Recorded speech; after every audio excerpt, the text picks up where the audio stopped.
120년이 지난 지금까지도 이민 1세대 정신을 계승해오고 있는 한국의 이민자들. 수많은 역경과 시련을 극복한 그들은 현재 미국 주류 사회의 구성원으로 자리 잡고 있다.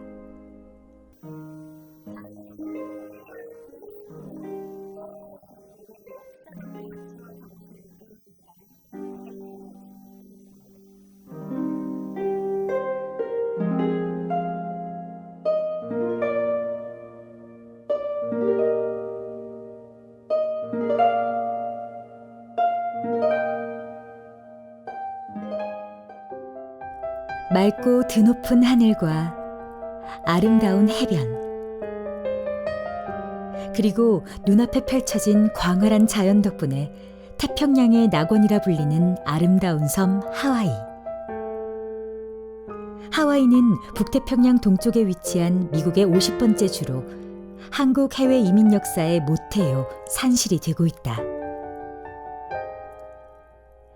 지금으로부터 약 120년 전인 1903년 1월 13일, 우리나라 최초의 해외 이민자 102명은 공식 이민선인 갤리코를 타고 하와이 호놀룰루 항에 도착했다. 하와이 이민 1세대가 첫 발을 내디딘 호놀룰루 항은 한국 이민자들의 발자취를 쉽게 찾아볼 수 있는 곳이기도 하다. 1903년 당시 신체 검사를 통과한 86명의 한국 이민자들이 처음 이주한 곳은 오아후섬 북서쪽에 위치한 와이알로아 사탕수수 농장이었다. 이제 계약에 직접적으로 이제 구애를 받지 않고 개인이 독립적으로 이민을 온 거로 이제 돼 있었는데요. 그래서 실제로 이제 미국 본토에서 계약 노동에 이제 으로 온 사람들이, 특히 중국 이민들은 고통을 많이 겪었는데, 하와이의 그 사탕수수 농장에 오신 한국 그때는 조선이죠. 조선 초기 이민들은 그만큼 심하게 고생을 하진 않았고요. 그런데 어쨌든 낯선 그 땅에, 특히 이제 그 하와이 아주 이제 그 험한 그 햇볕과 바람에서 이제 초기에는 굉장히 이제 적응하느라고 애를 많이 어려움을 많이 겪으셨어요.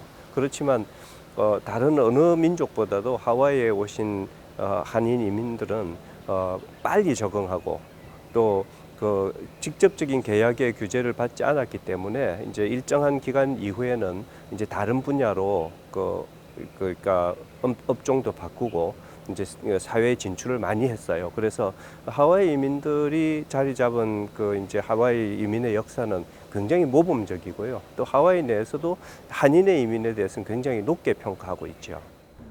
호놀룰루에서 자동차로 2시간 정도를 달려가면 현재는 터만 남아있는 한인 캠프터를 만날 수 있다. 1998년까지 사탕수수 농장이었지만 지금은 사유지로 통행이 제한되고 있는 상황. 와이알로아 사탕수수 농장에서 거둔 사탕수수를 설탕으로 가공하던 와이알로아 사탕수수 공장도 현재는 천연 비누 공장으로 바뀌어 운영되고 있고, 한켠에선 기념품을 판매하고 있기도 하다.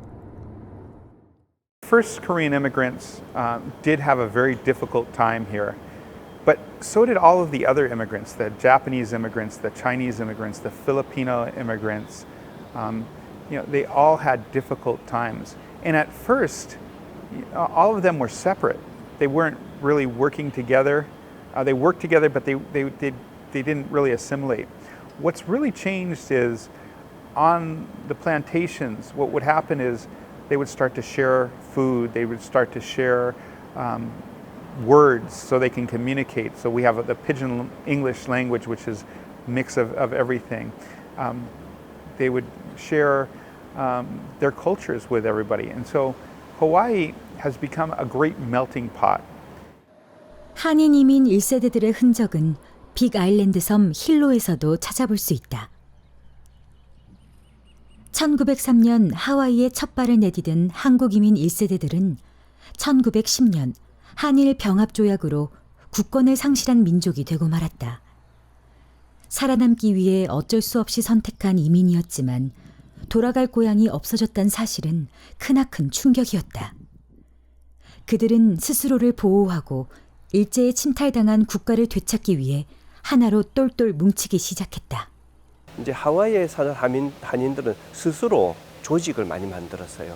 그래서 동지회라든지 국민회라든지 그런 어떻게 보면 이제 공적인 정부기관은 아니지만 사실상 그런 스스로 조직된 그 한인들의 커뮤니티가 이제 국가의 역할을 대신한 측면이 있는 것 같아요.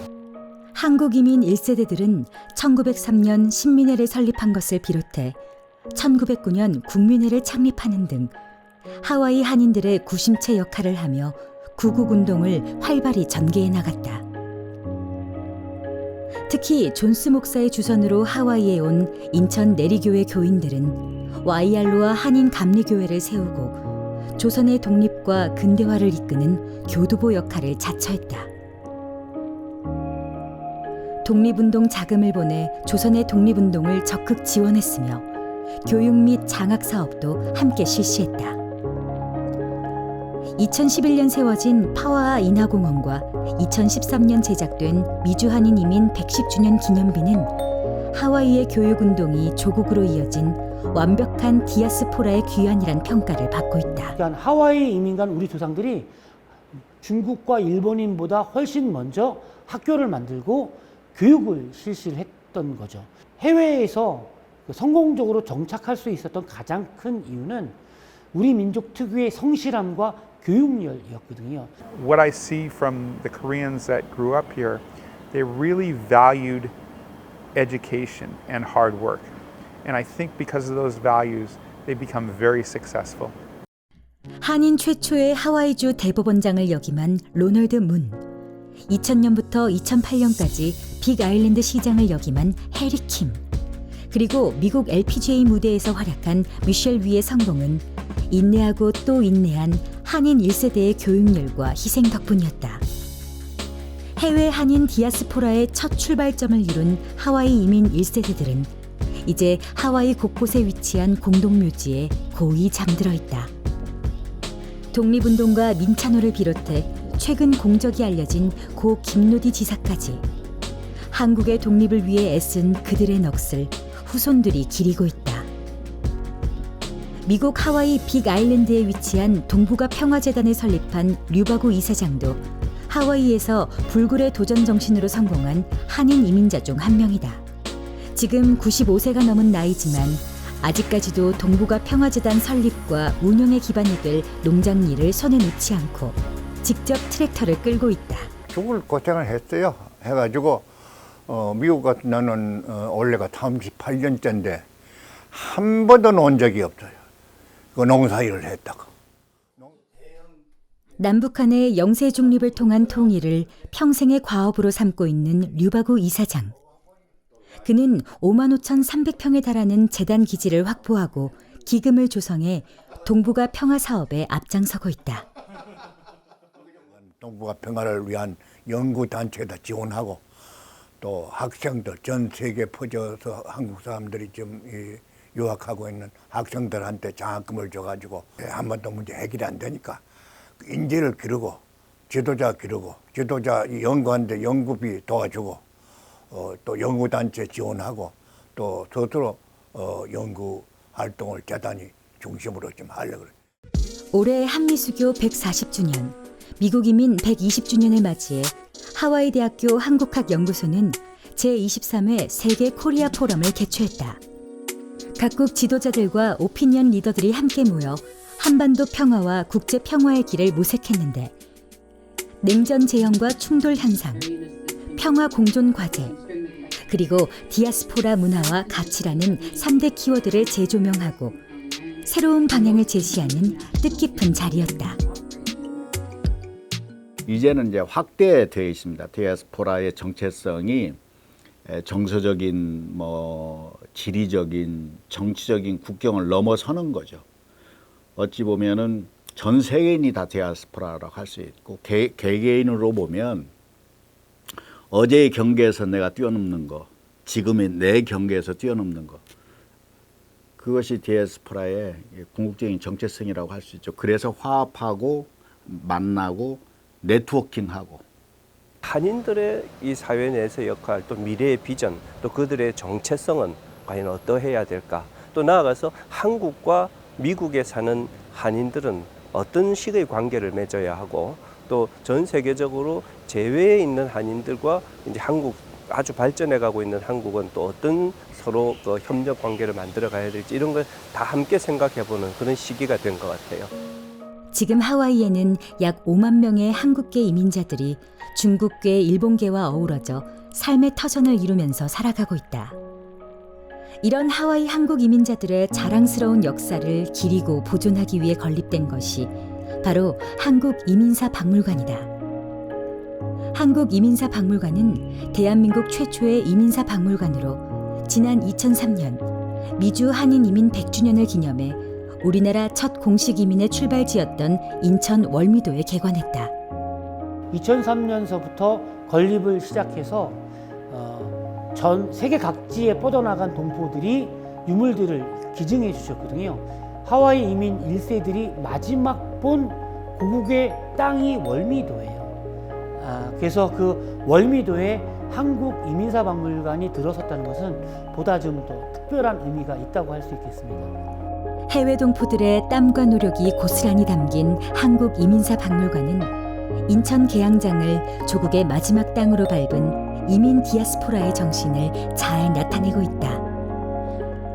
눈부신 경제 발전으로 이제 우리나라는 다문화 가족 구성원 100만 명 시대에 들어섰다. 그렇다면 우리가 하와이 이민사를 통해 배워야 할 점은 무엇일까?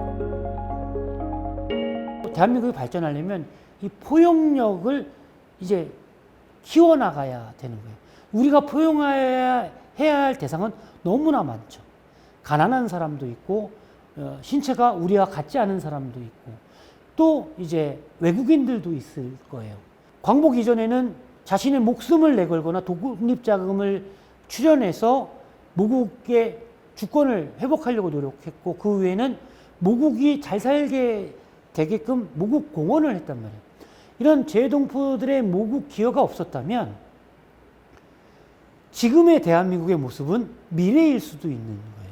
이런 재동포들의 삶과 개척자적인 정신, 그리고 모국과 이어지려고 노력했던 모국 공헌들을 함께 공감할 수 있도록 하는 게 한국이민사박물관의 역할이고, 그것을 통해서 이제 재동포를 포용하게끔 하는 거고, 그런 포용에 대한 경험이 전반적인 포용력으로 늘어나게끔 하는 것이 어떨까라는 생각을 하고 있습니다. 올해 120주년을 맞이하는 하와이 한국이민사. 지금 우리는 코로나19 팬데믹으로 어려운 시기를 보내고 있다. 하지만 어렵고 고달팠던 시절, 이역만리 하와이로 이민을 떠난 한국 이민자들은 한 세대 만에 미국 사회의 주류로 자리 잡았다. 식솔들의 끼니를 걱정하며 바다를 건넌 사람들, 궁핍한 살림 속에서도 자식들을 교육시키며 조국을 생각한 최초의 이민자. 우리는 아무리 어렵고 힘들어도 일어나는 법을 잊지 않은 이민 1세대, 그 최초의 기억을 자라나는 우리의 미래 세대에게 전해야 할 것이다.